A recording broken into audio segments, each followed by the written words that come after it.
Recovery Sort Of is a podcast where we discuss recovery topics from the perspective of people living in long-term recovery.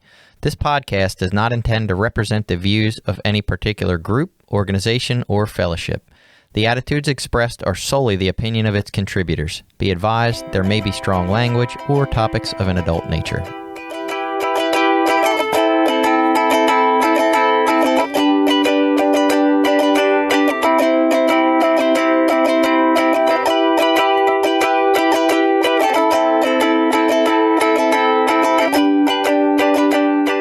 Welcome back. It's Recovery Sort Of. I get really excited when I do that. I don't know why. I am excited to be here, though, just to talk. I don't know. I've been looking forward.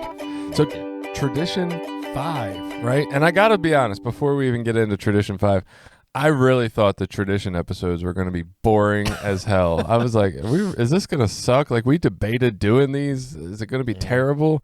And maybe it is to listen to them. Honestly, I don't know.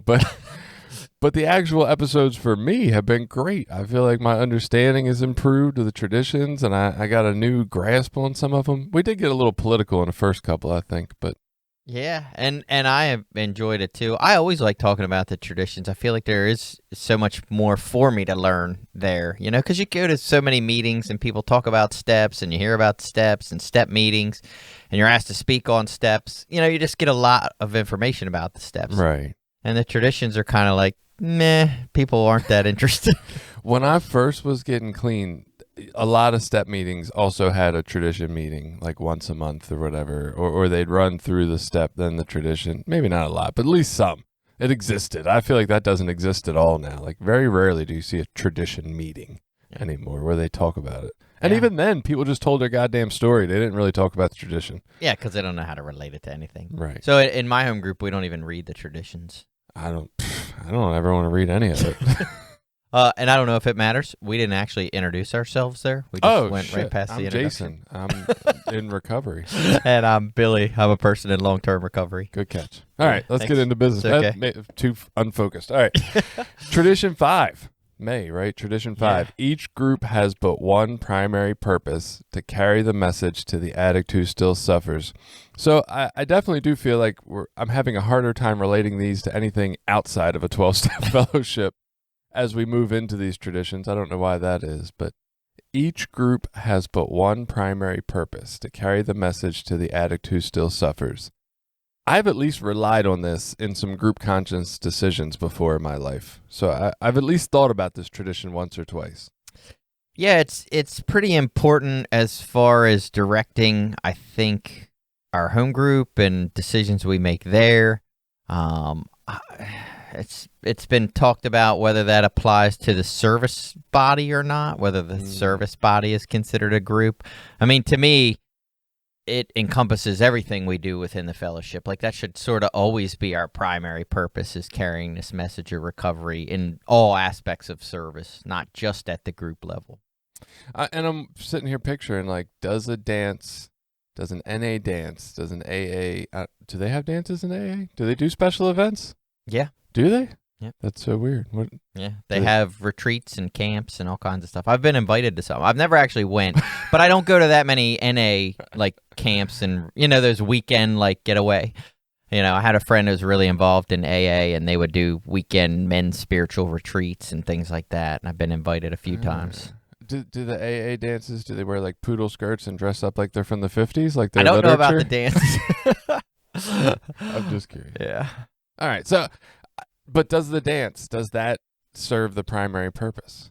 And that's the question. Because on one part of me says, hell no, you're just there having a good time. But the other part is, you know, I guess you're showing people that you can lose the desire to use and find a new way to live by having a good time at weird 12-step dances. Yeah. So one of the first things that becomes important is that, you know, identifying, like, what is our primary purpose?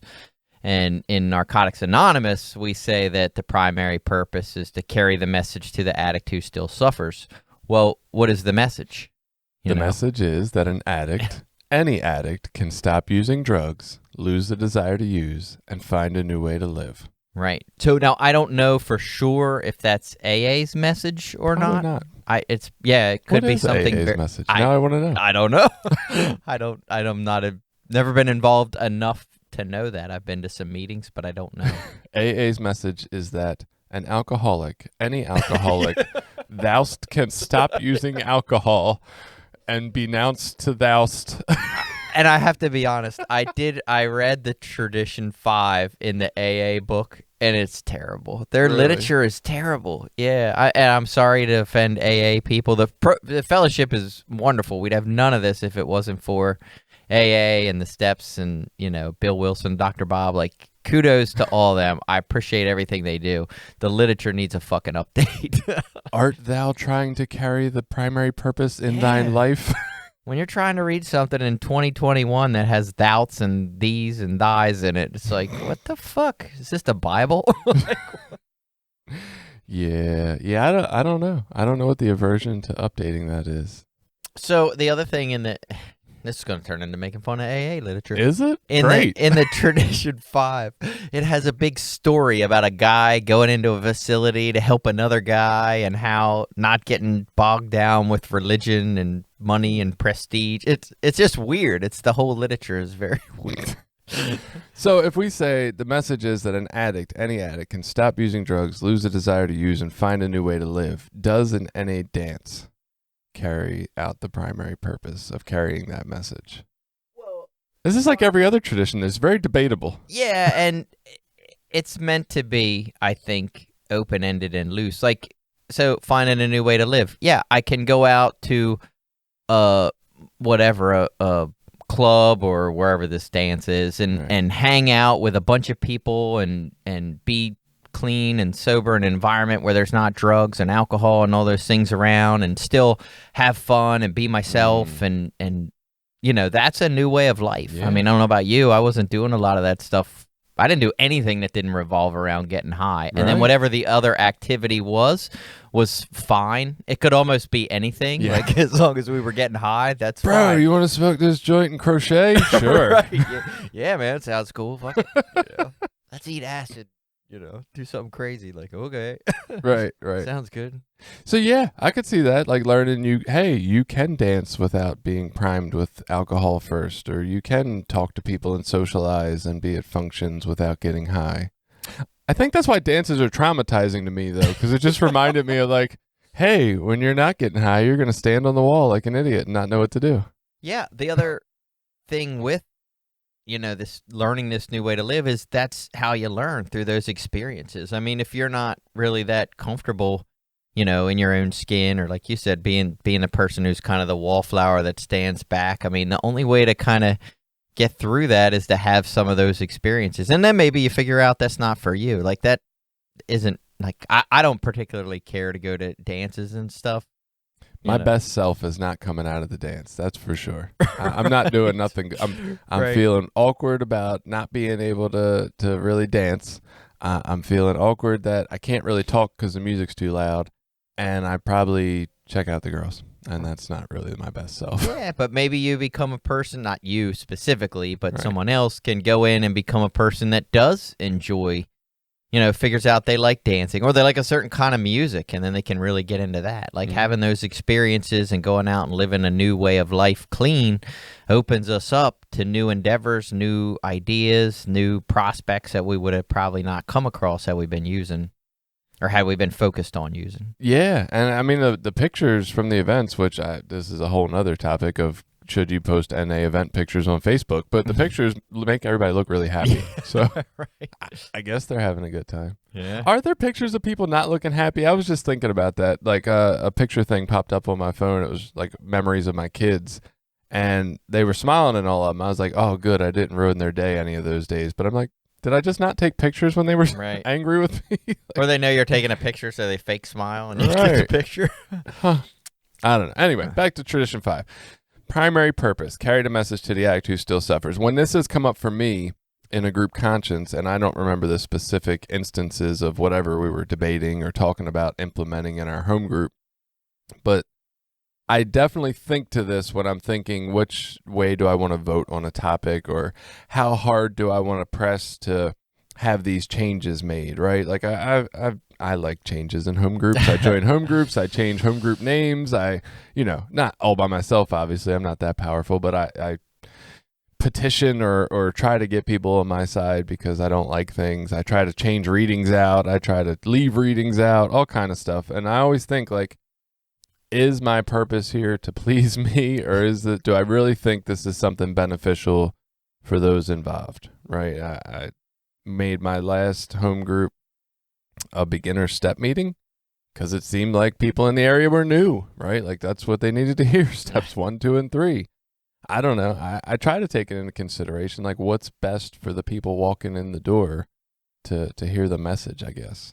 And I was lucky. I had an earlier sponsor that was huge into like that being the first question you ask if you're even at area service level, you know, wanting to make a new policy or wanting to make a change to a policy. If you're in the home group, you know, so that was the same guy that took a bunch of these readings out of our format at the time. We used to only read like 2 or 3 things. He's like, if you were a new person coming in off the street, what of these readings would pertain? Who is an addict and why am I here? Like, and maybe the steps, and that's it. That's all we need to read. Kind of like what? And that was that was his point was, you know, that like we're bogging down the meeting with all these readings and we got 20 minutes of format and pomp and circumstance, and is that really the best way to utilize that hour's worth of time? And those things are discussions you can have. I'm sure some people would say that's the only real recovery you get in some meetings,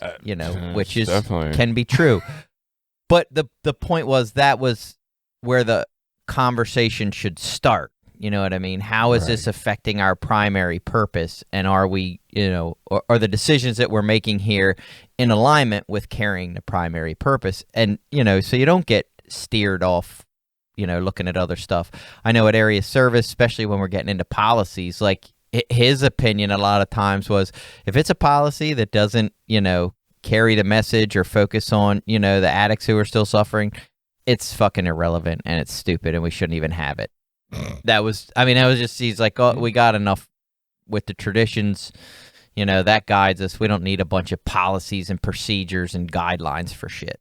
You know, we have them. If it's going to carry our primary purpose, that's the only thing we need guidelines for. Interesting. So, and again, I don't know. I can't say that that's necessarily I agree 100%, but the idea was there that was one of the very first questions you should ask when you're trying to make decisions, you know, focused around, at least in this case, Narcotics Anonymous. Right.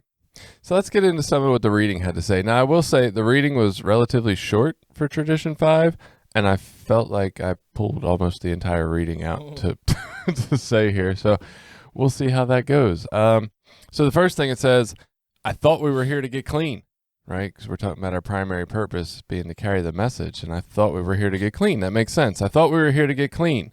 I thought that our primary purpose was to recover from drug addiction. For the individual, this is certainly true. Our members are here to find freedom from addiction and a new way of life. However, groups aren't addicted and don't recover. So that was interesting. Yeah. I don't know what I think about that though, but I guess I would say if I walked into my first meeting and somebody read the traditions and I was like, our primary purpose is to carry the message, like that sounds like a cult, right? Like, shouldn't I be here to help me, not everybody else? Yeah, I can't remember. I don't know that I cared at the moment. I probably didn't even hear half those readings. The traditions, that sounded like that like corporate rule shit that I'd hear later. I'll figure that shit out. I broke them all before I learned about them. Yeah, well, that's usually how you learn about them is after you break them, somebody that you like comes up and gives you a bunch of shit. Does anybody do that anymore? I don't feel like I follow people around telling them they broke a tradition. I mean, I will do it with people that I know if we're having a discussion, you know. I don't like run around like the NA police and try to correct people, or they used to call them NA Nazis. I don't know if you're allowed to say that anymore. It's probably should be NA police. But anyway, I don't really do that unless it's someone I really know and in a like kind and loving way. Usually it'll come up in a conversation. I don't know. The more we talk about these traditions, I don't think anybody ever actually breaks them. I don't think they're rules. If there is a way to break them. Right. So groups aren't addicted and don't recover. They don't need to find recovery. Groups need to carry the message. So as an individual, that's not my primary purpose. My primary purpose is to recover. But then at the group level, That's interesting. I think that distinction might come in handy at some point. Yeah, and I don't know if this will come up later, but might be one of the, I can't remember that exact reading, but they also talk about, we have a saying in NA that the only way we keep what we have is by giving it away. Mm-hmm. And I don't know that I agree with that 100%. I know plenty of people that are clean and have recovery and don't specifically, go out of their way to give it away. I don't, you know what I mean? And they're still clean. And my point, though, was that is one thing I really liked about the AA reading is they have a similar saying in there, but it's like seldom have we seen a member, keep what they have by giving it away. But it still gives that opening for it does happen, It's not this close-ended, thing. Some people luck out. Yeah, Hit the right. lottery.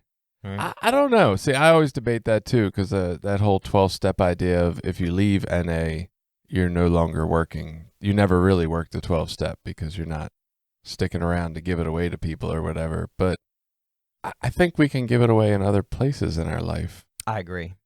Right. I remember there was a guy when I was doing steam fitting, and I happened to be working with a plumber that was in our union too, and he was like highly Christian and believed in this certain sect of Christianity that was like a certain preacher from the 30s that really, I don't know, had this prophet-sizing kind of ministry or whatever. It was interesting, right? I listened to some of it. I didn't dislike it, but I didn't buy in so much either. But he kind of, we would have a lot of talks because we were working together, and he would say like his only real goal was to carry that message to people and let them know and have it be heard. And I was like, well, then why the hell are you a plumber? Right? Like, shouldn't you be a preacher? And he said, well, how would all the plumbers hear about it if that was the case? And I thought that made a good point, right? And so maybe the people that aren't technically going to NA to give this stuff away anymore, maybe there's somewhere else where other people that don't go to NA need to hear about recovery from addiction. Yeah, or people can become more open-minded to different ideas. And maybe, again, not to go down this road, but maybe or NA isn't like the perfect recovery for everyone all the time. And you can go down a road of like, hey, I'm more open to whatever kind of maintenance program or this other kind of recovery that lets you smoke pot or take acid or psychedelics. Billy said it, not me. Yeah. So, I might believe it, but Billy said it. Now, does that mean you're not giving it away or trying to help other people? I don't, you can still help people in other ways than just giving them the Narcotics Anonymous message. Like, well, and what are that's they not keeping? the only message. Are they keeping clean time or are they keeping recovery? Those people that aren't here giving it away anymore. What are they keeping? Maybe neither. I mean, I was meant for the select few that are still clean. Like, oh, are they really keeping recovery? Are they like angry, bitter people? Do they give I'm back sure there's to some society? of both. There's of course, this we all sort of knew the old dry drunk person that hits a meeting every now and again. When you see them, they're kind of miserable. I mean, I know at least one or two of those people. And would I say they don't have recovery because they're not using anymore? Like, no. I mean, one of them was a guy that sponsored me for a long time, and he gave me a lot. Maybe, I don't know if he's keeping it or not. I really couldn't say. I don't know. I guess this, for me in my life right now, it just comes back to the concept of I'm often called to teach what it is I need to learn better. That's where I'm at. And that's what I think of the whole giving it away to keep it. Like, I'm constantly put in position to teach things to people or give them information that is the exact information that I need to be reminded of or strengthened in my understanding. When they're like, why do I have to hit a meeting? And then I got to explain why. And then I understand why better. Right. I'm like, I don't know. I never thought about it. Let me figure this out real quick. Yeah. Let me come up with a good answer. All right. Next little quote. All our groups can do is plant the seed for recovery and bring addicts together so that the magic of empathy, honesty, caring, sharing, and service can do their work. The purpose of this tradition is to ensure that this atmosphere of recovery is maintained. So if your home group does not bring addicts together to plant the seeds with the magic of empathy, honesty, caring, sharing, and service, then you're not following this tradition. I don't know. I don't know how that works. I thought it was interesting. I don't even know if I've ever read that line. I swear I've read the basic text all the way through. Yeah. But I was like, really? Empathy, honesty, caring, sharing, and service, huh? Well, it was interesting for me when I read that, having done this podcast now for a little while and researching different ideas around addiction and what causes addiction and what helps people. It definitely sparked that idea that people that are using drugs, for the most part, at least addictively, to the point of causing harm in their life, not people that use successfully, but people that typically, yeah, whatever that means. I want to see this. I hear people do it. Yeah, right. I don't know many, but those people are typically, suffering. They're in pain. They're hurting, and either emotionally, physically, both. And having this empathy and love and compassion towards those people is the most likely way to get them to start to love themselves and care about themselves and look for a new way. I mean, empathy has definitely been a process for me in recovery. I don't feel like the things I aspired to be early in my 12-step fellowship membership were necessarily empathetic. It was like, follow the rules, fuckers. Yeah, and I was just thinking the same thing. Like, that's what I thought early on. I was like, I don't give a fuck who you are. You come in here, you quit getting high, you start doing this work, and you'll be fine. Yeah. And sit down and shut the fuck up. Right. And I don't agree with that today. No. No, I've baffled myself voting for things in group conscience like, we should really be more welcoming here, guys. What? Should we? Yeah, apparently we should. That's what the tradition says. Be nice. Be kind. We need to take out of the reading where it says if you use today, you're not allowed to share. I have voted to have that in the reading, and at this point in my life, I would definitely take that shit out. I don't care who you are. Just come in. Just from us talking about that stuff, my opinion of that changed. Yeah. It's like, nope, that is not carrying the message to the addict who still suffers. Right. That guy's fucking suffering, or else he wouldn't still be getting high. Yeah. Oh my God, though. And look, I tell you this in the podcast, right? And I tell you my mind has changed. And yet I was at a meeting last night and they said, does anybody have a burning desire? And some lady who has been around for a long time but doesn't have much clean time or recovery, she speaks up, and the first words out of her mouth, this isn't a burning desire, but I wanted to say... I'm like, shut the fuck up. Pull somebody up after the meeting. Like, why are you talking? And all that compassion and empathy was right out the window. Yeah. I was like, no, man, the meeting's over. Shut up. I don't want to hear your bullshit about whatever that's not a burning desire when they just asked for a burning desire. Yeah. But did you do anything with that? Or did you just... Yeah, I looked at my buddy and rolled my eyes. Which was rude. Yeah. It was. I mean, but I still did it. And then I talked about her in the car. And now you're taking ownership. I am. And acknowledging a fault. Whatever your name was that didn't have a burning desire but shared anyway. Right. Yeah. Oh, there's still weird shit like that bothers me in meetings all the time. All right. The therapeutic value of one addict helping another is without parallel. For the newcomers, this is how they found Narcotics Anonymous and learned to stay clean. For the members, this reaffirms their commitment to recovery. Therapeutic value of one addict helping another is without parallel. I mean, my personal experience with that has been pretty true. I know I feel like I've gained the most, I don't know what you want to call it, energy or momentum in my recovery when I have sponsees that are active and working and doing step work. Like, that shit is contagious, So as a member carrying the message to other people, I personally have found it very motivational and inspiring.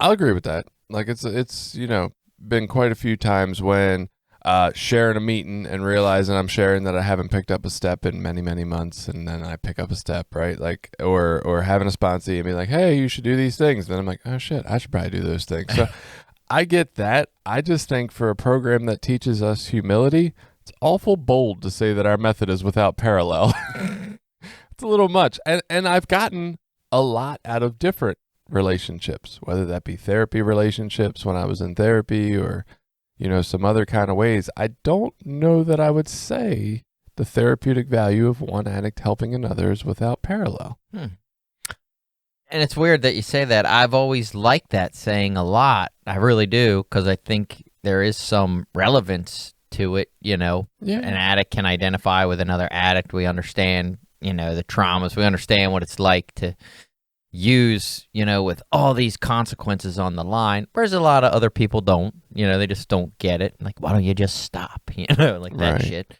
But at the same time, my personal experience was that the person that sort of impacted, or what I felt like at the time impacted or reached me the most, was a counselor that was not an addict. He was an earth person. And Yeah. so, and I've never really thought of those two ideas conflicting before. I mean, I think there is something to somebody being able to understand something real similar to what we went through, right? Nobody's got our direct, exact experience, but somebody who's been through drug addiction understands what it's like to not be able to fight the urge to get one more, to do horrible things to people you love to get one more. Like, I do appreciate that. I just don't think in 2021 they're the only people that can understand and empathize with that. Like, I think other people also understand from their own struggles in completely different ways, right? Well, and just to overanalyze the words a little bit, does saying it's without parallel mean that something is better or worse, or does it just mean you won't find something that's the same? That's like saying if I go and sit down and talk to a professional counselor, that's not the same as going and sitting down and talking to my buddy at the coffee shop. You know what I mean? Like, Is saying it's without parallel mean like you have to pay for the counseling and this is free? I don't know. I feel like, yeah. And I'm not saying it says it's better or worse, but I'm sitting here thinking, like, if I said this chair I'm sitting in is without parallel, to me that means there's no other fucking seats on earth. Like, because another seat of any variety would be a parallel to this seat. Like, it's very similar, right? It's running on the same lines. We're doing the same thing. Like, I don't know. Yeah, let's not overanalyze. Yeah. Fuck that saying, though. I'm never going to say that again. I probably will. Yeah, I just totally lied. I'm going to say it. Probably tonight. Right at the meeting. The group is the most powerful vehicle we have for carrying the message. I like this part. Yeah. When a member carries the message, he is somewhat bound by interpretation and personality. The problem with literature is language. The feelings, the intensity, and the strengths are sometimes lost. And I love that. I mean, I definitely felt some of the stories because they have stories in the basic text, if you're not familiar with that. I won't call you Earth People because I was told not to by Recovery Cafe. But yeah, there's stories in there, and I felt some of them, but I agree, like, there's something to somebody's experience. And I honestly think it's something of what we do here, right? If we can put an analogy or a personal experience to a lesson, it just seems so much more easy to learn, I guess, or easy to understand or take in, right? We can relate to people more. And I feel like that's been true, but I have never once, because I'm one of those people, I've probably flip-flop on this, but I'm like, the literature's the program. The meetings are just some fucking hangout spot, right? But then I've also been the person that you talked about where I'm like, man, I want to take the readings out, but they might be the best thing we hear in this meeting. Like, people are full of shit. They say some crazy stuff. So, I don't know. The group is the most powerful vehicle we have for carrying the message. That's a statement. Yeah. Yeah. But is that only because newcomers ain't going to pick the book up? Or is it because that's where they can come and see people actually living a program of recovery? I mean, you can read all the literature you want, but it's way easier to be like, that's someone else. That's someone different. That's, that terminal uniqueness that addicts suffer from. Whereas for myself, I could come into meetings and hear people share and have pieces of things that I could identify with. Like I had people that I actually knew and used with that were in recovery when I came around because I used in this area that I got clean in. And so I could say like, yeah, that's a person that was similar to me, because even the stories in the basic text, like you don't get a lot of history of like, so where did you grow up and what were your parents like and are they even still married? Like you don't understand people's full history. Yeah, and it was like I went to the only NA meeting on earth or something. Right. It was one of the. I'm like, really? There was only one? That's Well, now they got all new ones. Have you read all the new ones? In the no. 6th edition of the basic text, they added all. Well, I can't say all new stories. They kept, I want to say 3 of the old stories and added some new ones that have newer drugs and shit, because the old stories didn't include Need newer older drugs. drugs. Yeah. Don't tell anybody, but I didn't read the old stories. I never thought they were cool. I didn't like the stories either. I was like, if I need a message, I'll go to a meeting where Yeah. just Well, like this. and maybe it was that because the speaker tapes, I'm not going to date myself there even, Right. but they used to have them on tapes, or listening to speaker CDs was way more interesting to me. Billy had speaker A-tracks back in the day. Speaker records. Yeah, I don't know, but I think that's interesting. When a member I don't like, why does it say when a member carries a message, he's somewhat bound by interpretation and personality? I feel like that's like contrary to what this whole paragraph is talking about.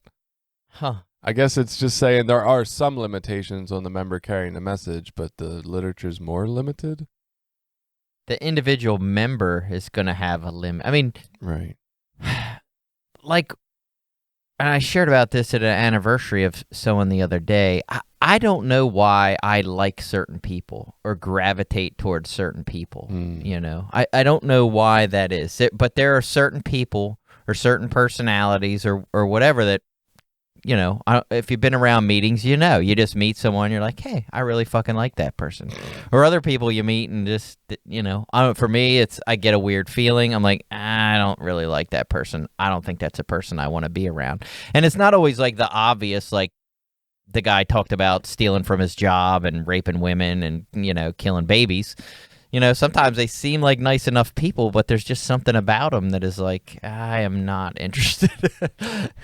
Yeah, and I think I get into judgment there because it's not just that I'll say that, I'll look to see what the crowd says too. And if the crowd agrees with me, I'm like, it's definitely that person. Instead of being like, there's just some people for me and there's just some people that aren't, right? Because that's the reality of the way I understand the world. Yeah. And where I was going with that, I want to say is it doesn't mean those people don't have something good to say or something to offer me, but I'm definitely going to be way more critical and way more judgmental of the guy that, like, I'll give you something. I'm not going to say names, but I know some people that have lots of years of time that steal money from their home group, cheat on their wife, run around and from their home group. Well, they use the home group money to go out afterwards to go to dinner and eat and shit like that. Yeah, that just seems over like 20 years. Thinks that shit's okay. That just seems like selling your soul so cheaply. It's fellowshipping. That's what the justification is. I mean, I don't agree with it. Whatever. Now we're gonna go down a road. We are. So here's the worst part. I'm like, cheating on your wife. I get that. That makes sense. You're getting something out of it, something big, right? You're selling your soul for like the $20 of the home group money. Like that just seems so cheap. I'm going to sell my soul way higher. Like if the home group money was buying a new car for me, fuck yeah, I get that. I understand that, right? At least you're selling high, but like selling it for a hot dog? Yeah. That's crazy. And I only know these things because a newer member had this person as a sponsor and then came to me and said, I think I need to get a new sponsor. And we started talking about why, and he started telling me these things. And then, but if you went to a meeting and heard the guy share, you'd think he walks on water and is, the greatest thing. And he's heavily involved and sponsors a bunch of people because he shares fucking great, very entertaining.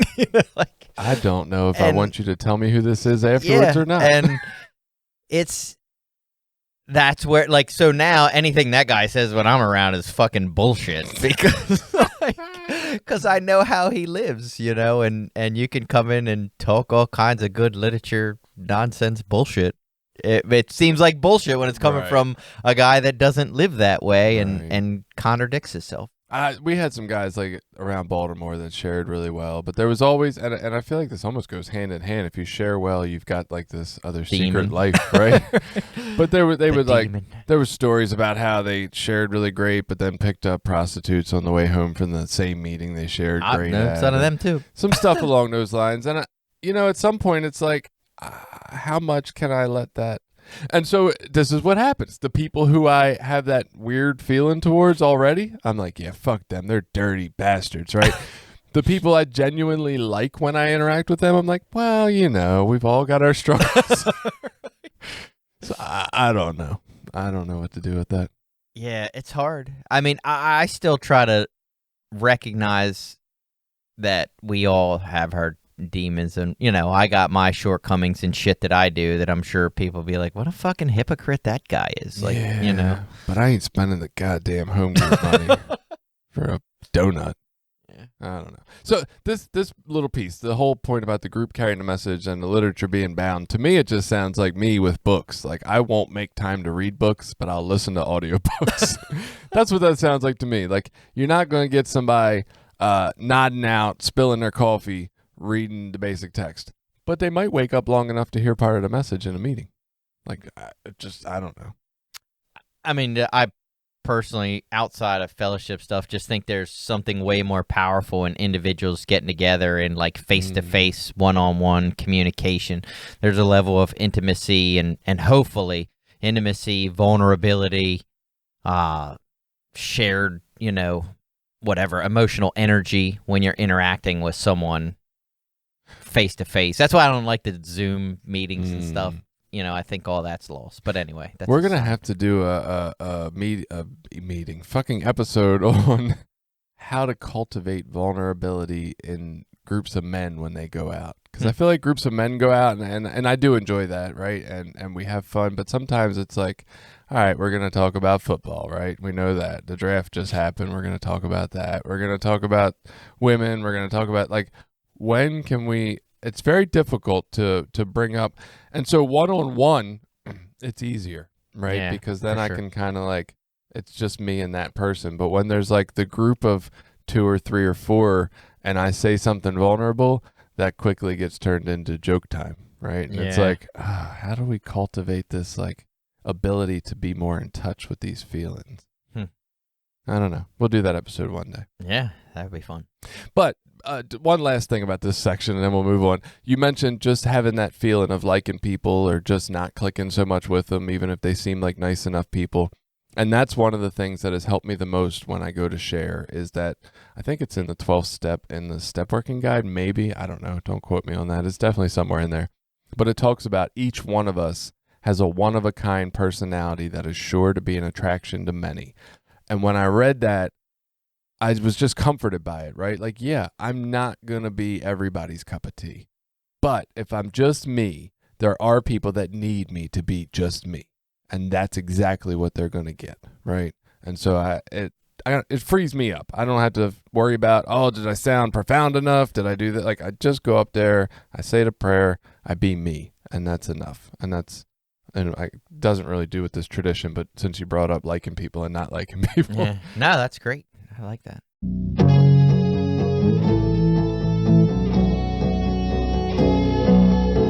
This episode has been brought to you in part by Voices of Hope, Inc., a nonprofit recovery organization made up of people in recovery, family members, and allies. Together, members strive to protect the dignity of those that use drugs and those in recovery by advocating for treatment, harm reduction and support resources, and mentoring. Please visit us at www.voicesofhopemaryland.org and consider donating to our cause.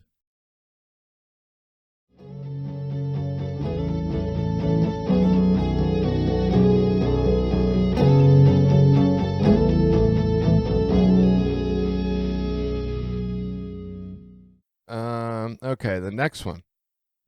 What would happen if our groups had another primary purpose? I've wondered this myself. We feel our message would be diluted and then lost. If we concentrated on making money, many might get rich. If we were a social club, we're not. If we were a social club, we could find many friends and lovers.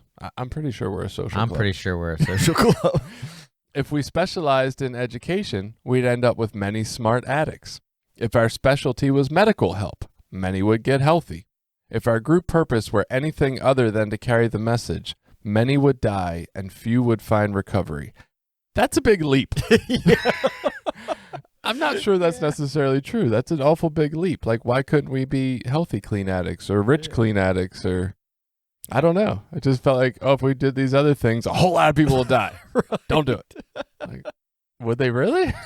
Yeah, that is a big leap. I agree. And I read through it, this morning, and I didn't catch that. But when you just read it now, it was obvious, like, wow, really? I'm pretty sure we're a social club. At least for 50% of the people that come in, we are definitely a social club. Yeah. I mean, I was definitely... No, I can't say that. I wasn't really trying to date in NA. At some point I was. But it's been a long point since then. I mean, that might not be our primary purpose, but we are definitely a social club. To say that we're not is... I mean, Christ, we tell people don't hang out with people that aren't in recovery. Yeah. When you come in, only hang out with people that are here, only come to our events, If you're fucking another addict and not working the steps, your primary purpose is definitely a social club. You are not 50% there for the message. If you're coming and you don't have a sponsor, social club. Right. I don't know. I mean, I get it. I think we do need a primary purpose. I think it's good to keep in mind. I just don't know that you can't have a primary purpose and then also some secondary ones. Yeah. It doesn't say it's the only purpose. Right. It says primary, which means our most important. Yeah. So why can't we have a primary purpose and then, oh, hey, as a secondary purpose, we'd also like to be a social club where you can meet friends and lovers. That's interesting, though, because I would say... I mean, that line you just read says we're not. I mean, our primary purpose, the way that it reads in this tradition, makes it sound like our only purpose, not just our primary purpose. It does, I mean, to some extent. The way I understand this is it's not just the primary, it's our only purpose. And in fact, other purposes, even secondary or is it thirdary? I don't know what. Tertiary. that those would divert us and millions would die or whatever. Right. Everyone will be thrown into the pits of hell. I don't know, man. I'm a little jealous now. I feel like NA should have had a secondary purpose of getting rich. Then I could have stayed clean and got rich, right? Why couldn't we do both? Yeah. Man. Oh, yeah. If we had a secondary purpose of wealth, that would be great. Right? Education. Free. Yeah. Wealth, education, and health. I could have really lived it up. And still been clean with the primary purpose. Yeah, I don't know. That's interesting. It does make it sound like it's the only purpose. Yeah. Shame on you, NA. But it's a good purpose. Yeah. I mean, for what it does for the fellowship. I mean, it gives us goalposts, gives us a lane to stay in. Are we kicking field goals? Yeah. All right, so the last little piece, and we kind of already covered this. What is our message? The message is that any addict, can stop using drugs, lose the desire to use, and find a new way to live. Our message is hope and the promise of freedom, which gets twisted around so many different ways for convention topics. Yeah, and then I start to think, all right, well, it says stop using drugs. Does it just mean illegal drugs or all drugs? What does that mean? Right. Like, obviously, we don't want to tell people to stop taking psychiatric medication from a doctor. Is caffeine a drug? Yeah. Because I don't want to stop that. I don't want to find a new way to live without I coffee. just had a coffee now, so guess about 15 minutes out. So, and that's interesting, right? And I kind of heard you upstairs talking with Bud a few minutes ago, and I was like, we can't use Suboxone in NA to treat addiction. Like, that's the distinction, right? Suboxone treats That seems addiction. to be this distinction. Yes. But I mean, my belief is generally that we use as a coping mechanism to life, right? It's a reaction to life in order to cope and stay alive. And if we don't use, we're probably going to end up committing suicide because it's just too much to deal with. Like, drugs are our escape, and they're a powerful one. So if that's the case, and we were escaping depression or anxiety, then wouldn't treating those with medicine just be the exact same thing as treating addiction? Because that's why we were using.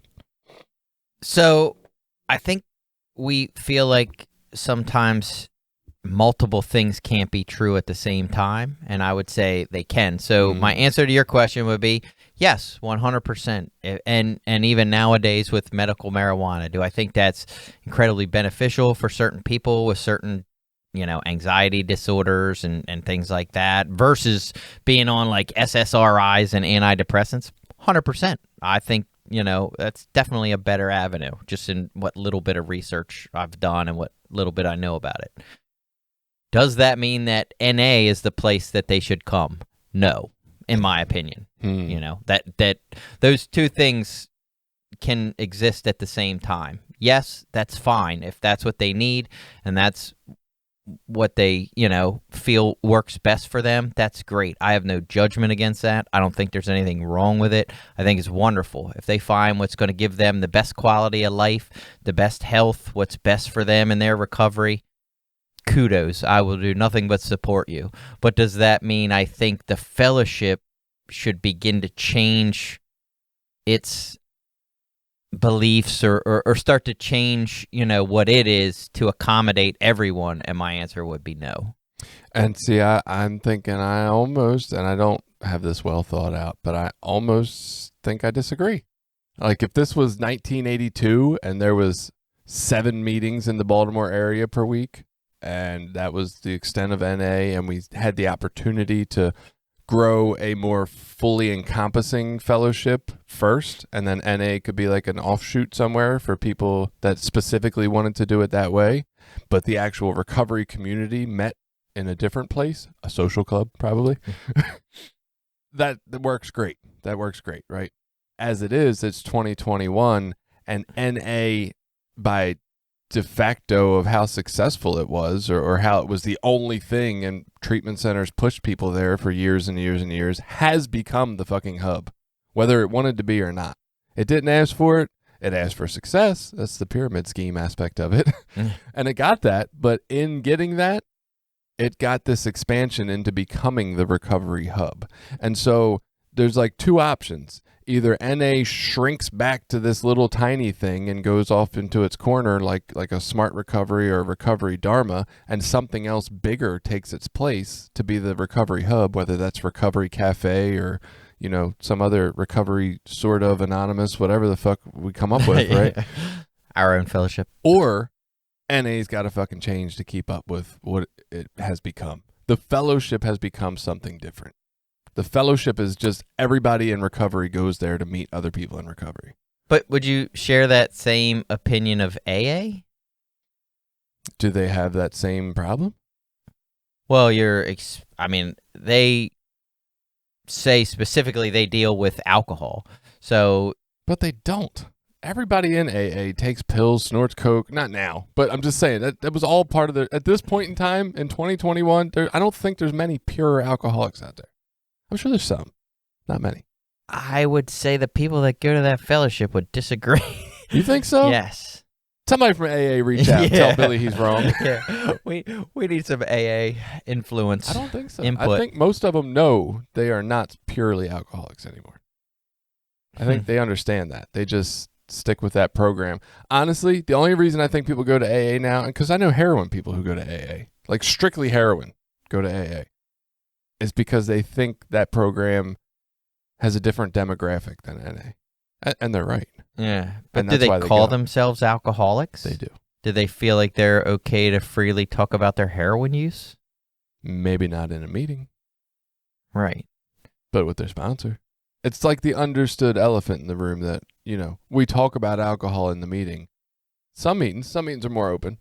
But generally, we know everybody did something. Yeah, but I don't think if someone alcohol. came in here and said they were clean and worked steps and talked about recovery and didn't share that they were on maintenance marijuana prescribed by a doctor, that it would come up. It would be the same thing. You know what I mean? It only comes up when people make it public opinion or make it part of their sharing and open discussion on recovery. I mean, we had a guy for years and years, came around to meetings, he was here for sex addiction, really. He had a sex addiction, and it didn't even ever did drugs. It wasn't even about drugs. Right. But there was no Sex Addicts Anonymous meetings around here, so we came to NA, and everybody kind of knew it. If you talk to him privately one-on-one with a few people, he talked about it. But when he shared in meetings and talked, you would never know. He used the right language. He talked about it in the right, context. That's got to be hard for one. He must be really smart. Oh, yeah. He's an amazing guy, actually. So, and not so much for that guy, but going back to your statement of in NA, if you just don't talk about your marijuana medically or your Suboxone. Well, you could say I'm on medication prescribed by a doctor. Yeah, but I still think I'm it's a little smoking different. weed every night. Okay, so the guy in AA who knows he shot heroin also, or only, right? No, he doesn't walk into that meeting thinking, I'm keeping a secret because if they find out, I won't be accepted. He's saying, everybody in this motherfucking meeting knows I would disagree with that a lot. I've been to meetings where they've told people, you're not allowed to talk about drugs and drug use. Right. That's not what we are. No, I gotcha. But I'm saying he's not walking into that meeting thinking he wouldn't be accepted over that information. Like if he went out in the parking lot and told everybody and after the meeting, like after the meeting's over, like, yeah, I also use some heroin.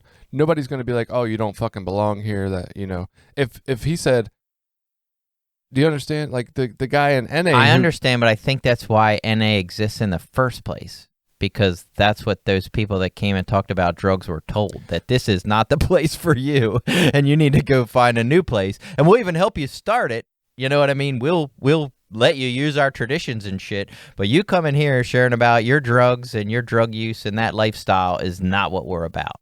Well, so we started a whole new fellowship. They're not sharing about it in there.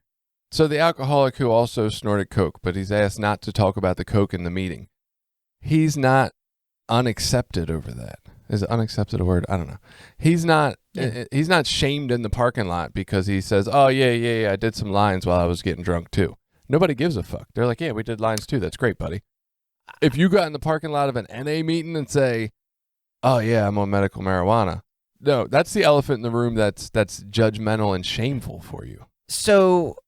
Yeah, yes, there's definitely some blurry lines there, I would say, in that marijuana's a tough one because up until, 4 or 5 years ago, that was a street drug that everyone used that wasn't it was the gateway typically drug. Prescribed by, right.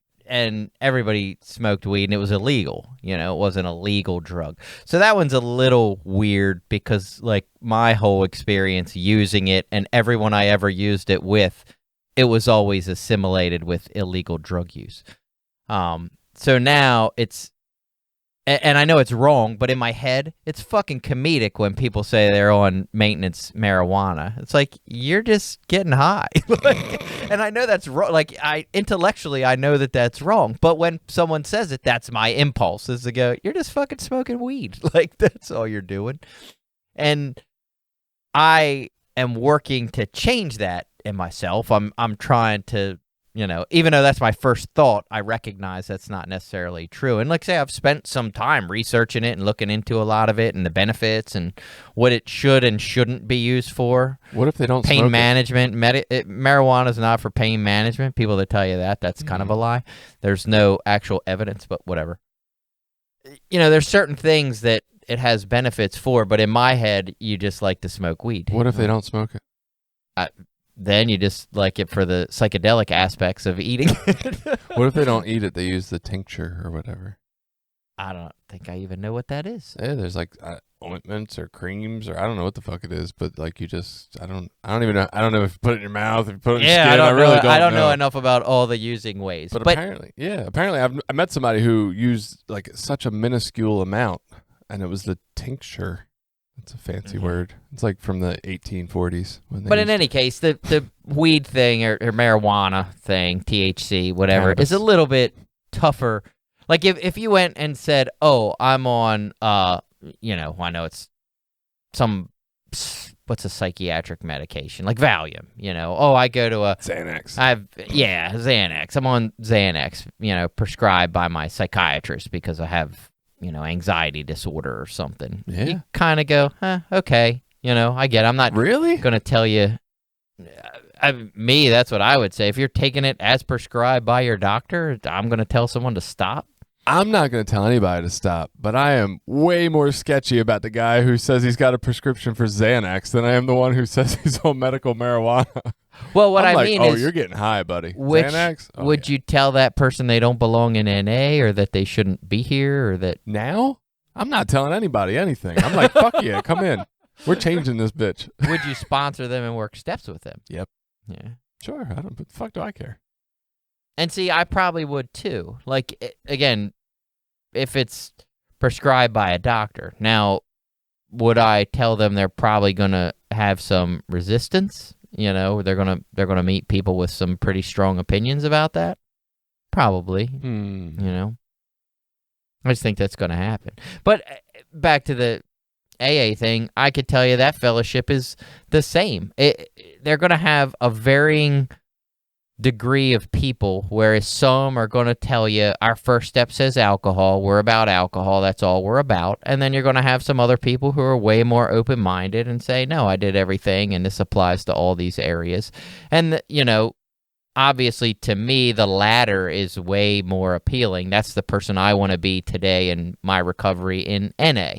I want to be a person that's more open-minded and more welcoming to people that are on medically prescribed medications, whatever they are, because I think in our research with traditions and literature and all this stuff, I believe that's what the fellowship wants to be. I have no reason to believe it this way. Yeah. So we need to find out from AA people. Yeah. I think your version of the people who are strictly alcohol versus the other side is like 10 to 90 at this point. I think most of their fellowship understands they are not just there for alcohol and they're just in AA because it's the only fellowship around or because they have a different type of person, at least in their minds. I don't think there's a whole lot of them people that you talk about that used to be there when we got clean. I don't know. I'm making that shit up. It's just a thought in my head. And so, well, yeah. And I can't, now I'm going to ask you to, in your made-up version in your head, is there another made-up? Because there's people online who talk about their why they go to AA, and I've interacted with some of them, and all of them. And most of my experience with AA is 20 years plus ago. I mean, I went to both fellowships in the beginning of, I was probably 17, 18. I felt way more comfortable in NA. I had people, say the things, not in any, and no one ever attacked me, but if you talk about drug use, people would say we're alcoholics, you know what I mean? They have these NA meetings, stuff like that.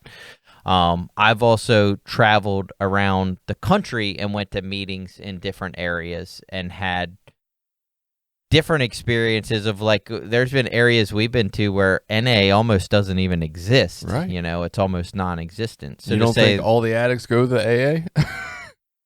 They're all there saying alcoholic. Right. But does that mean they're allowed to smoke weed and drink and, smoke weed or use other drugs? Or probably not. Let's go to some AA. Because I've also heard that about AA too, that you can do other drugs. Oh yeah, California sober. Yeah. Which I don't know if that's, Yeah. And I'm sure it's just like NA. I mean, every fellowship is made up of such a varying degree of people. You're never going to find like the average. I mean, there's probably an average, but I mean, there's always going to be outliers on either side of. Let's go to some AA meetings, Billy. Okay. I would go. I would do it. I would probably be miserable while I was there, but I'll do it. All right. So real quick, run out of time here. How would you take this tradition outside of a 12-step program? So if you had a primary purpose, what's the primary purpose in your life?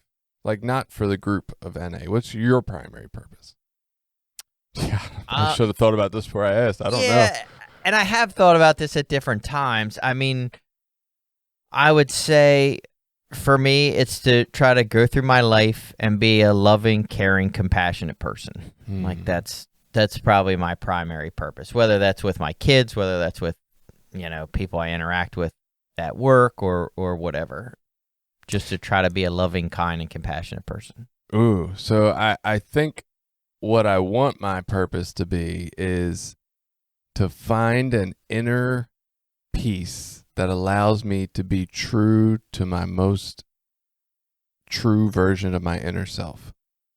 I don't think that actually is my primary purpose, though, because I honestly think that I will buck my own inner truth when it doesn't look good on the outside, right? Like if my inner truth is fuck my family today, I want to go do what I want to do. I don't want to honor that. Like there's times I don't want to accept the not so pretty parts of me. So, but my primary purpose, I think I would like it to be just to accept me perfectly, right? Oh, I want to be a douchebag today? Cool, whatever. Like, that's just where I'm at. I got to be here to learn from it, I guess. I don't know. So I think my purpose is probably more like yours. Like, I want to live in harmony and give back and, understand that I'm not just one person. Like, the whole of society is the one person that I'm acting. When I decide what I'm doing in life, I want it to affect everyone well, not just me. Does anyone, anywhere, have a clue what in the world I was trying to say here? Because I have no idea. All that grand, lovely I wish I thought shit. that deep. I mean, for me, it's mostly going through my day and like, oh, here's an opportunity to hold the door open for this old lady. Somebody asked me, the neighbor's over there shoveling a hole. I'm not doing anything. Maybe I could go give him a hand. It's more simple like that. That's exactly why I'm I need mental health not trying to shave the fucking world. Or save the world. Let's shave the world. Yeah, let's shave the world. I'm not trying to save the world or do any grand, Right. Yeah. change the trajectory of the United States. So what would the primary purpose of your family be? Is there a united primary I was going to say, purpose in I your don't think family? we have a primary purpose as a family. I mean, I would say, Yeah. I don't think we do. I don't think we do either, but I feel like we should. I feel like there should be a primary purpose. What's the primary purpose of our community? Cecil County.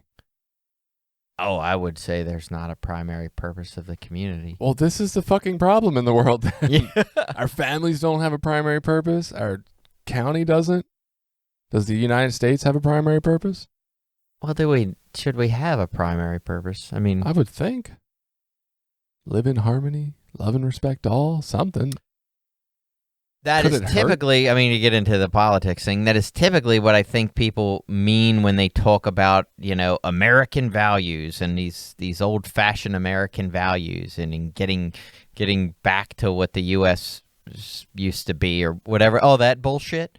What they're really talking, and it's a beautiful sentiment. I just think most people say those words with zero meaning behind it, or even, I should say, more of an understanding of the meaning of what that is. Right. And I would say that is what, when we talk about the best parts of American values, it is the unity of purpose and the looking at the bigger picture versus our individual selves. Because for me, that's how this tradition kind of plays out. It's like, all right, I have my individual wants, needs, desires, all that stuff that I work on and learn about through the 12 steps and living a spiritual life. But then I also have a responsibility or obligation to the group, or which depends on what the group is. Maybe the group is my family. Maybe the group is, the school that my kids go to and interacting with that. Maybe the group is my work. And at each of those areas, the primary purpose might be different than what my individual purpose is. At work, our primary purpose is to make money. I mean, we're a business. We're there to make money. Now, we doesn't throw all our other values out the window in order to make money. But what I'm saying is the primary purpose at my job is not my primary purpose as an individual. What would happen if the primary purpose at your job changed from general to make money to we want to make enough money to pay everybody what they're worth. The end. Like, we don't really want to make more than that. What would happen? I feel like every company needs to do that. Yeah, I mean, I always like the profit sharing ideas better, but the hard part with worth and stuff is like, who determines what your worth is? Who determines your value? And is it just what you need to live? And then if it's just really what you need to live, then live at what level of comfort, you know? Okay. And so, yeah, so that stuff gets tricky for me. So take worth out real quick. Yeah. Our company's new primary purpose is we want to make enough money to pay everybody what they're making now and give them a raise each year. What would happen? Would you guys make less money? Would you charge less for services? I don't know. I mean, would you that's a just good donate question. the excess after I mean, that? you're asking me if it was up to me what we would do? Probably donate or do a lot of charity work. I mean, that's what I would do. It's not my business, though, so I don't get to make that choice. Right. But, I mean, just because that's more in alignment with my values of being a compassionate person and helping people that I can, and, you know, maybe do one of those things like a restaurant does, like, hey, we're going to come in and do a service. You just pay us what you can or what you think it's worth. You know, we're going to come fix your shit. It's broke. We're going to come fix it. Pay us what you can or pay us what you think it's worth. I don't know if you've heard there's some restaurants that do that kind of thing, and, wow. you know, yeah. That's really interesting. Yeah. I wonder what I'd pay.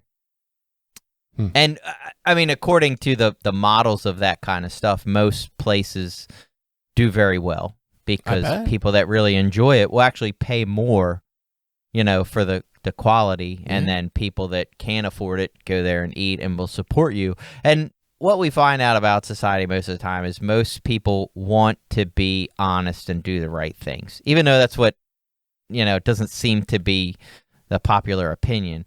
The truth is, it's just like working from home. What they found out when all these people started working from home, they're like, oh shit, people actually work and more shit gets done. Imagine that. We never thought that would happen. Right. Like, yeah, because most people aren't shitty assholes. You know, they exist. I mean, I'm not saying they don't, but most people, most people want to be decent human beings. But in any case, yeah, this tradition for me, more in my personal life, because this one was harder to actually say, how does this apply in my personal life versus, you know, the fellowship.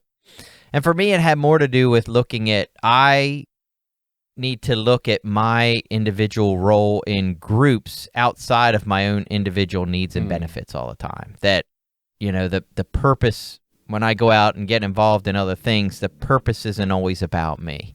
I can still, like right now, just what's going on in my life with, you know, Little League. Like I help coach Little League, and it's a volunteer thing. You volunteer to help. I find myself engaging more with certain kids and not engaging with certain other kids because they're shitty or they're assholes or they have, I'll say, bad parents, because that's who makes bad kids, I think. Ooh, wow. But no, shots fired. Yes, there's just certain kids that I tend to, same as people, I just get along with them better. We interact better. The communication's better. And so I'll interact and give more information to them. There's other kids that act like they don't give a crap what you have to say, or they don't want to listen to you, or they just blow you off and are disrespectful. So I don't interact with them.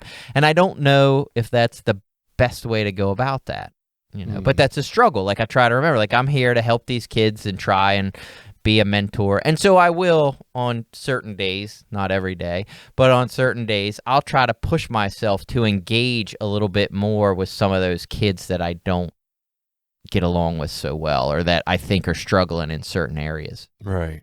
So there you go. I guess the point of this is evaluate the purpose of the groups you are in your life, and see if you are living up to that, right? Are you just in certain groups in your life to get something out of it? Like, is it just for you, or are you there to try to contribute to the group's purpose? And if you don't like the group's purpose, then why are you a member of that group, right? Maybe switch some groups up around. That could be an interesting thing to do. Like, I'm not sure all the groups I participate in believe in something I like. And focusing on what do I have to give, or what do I have to bring to this group not so much what is this group doing for me and what am I getting out of it. Right. Like my primary my primary focus should be giving back or putting into the group, not taking away from. Yeah, and then maybe realizing that putting into the group will actually give me the thing I wanted in the first place out of it. Yeah. All right, got anything else? No. Cool. Tradition 5 is done. See y'all next week.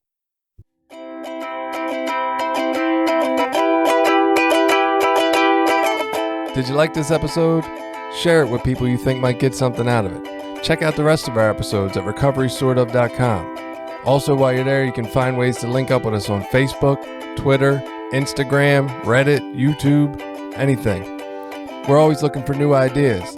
Got an idea you want us to look into? Reach out to us.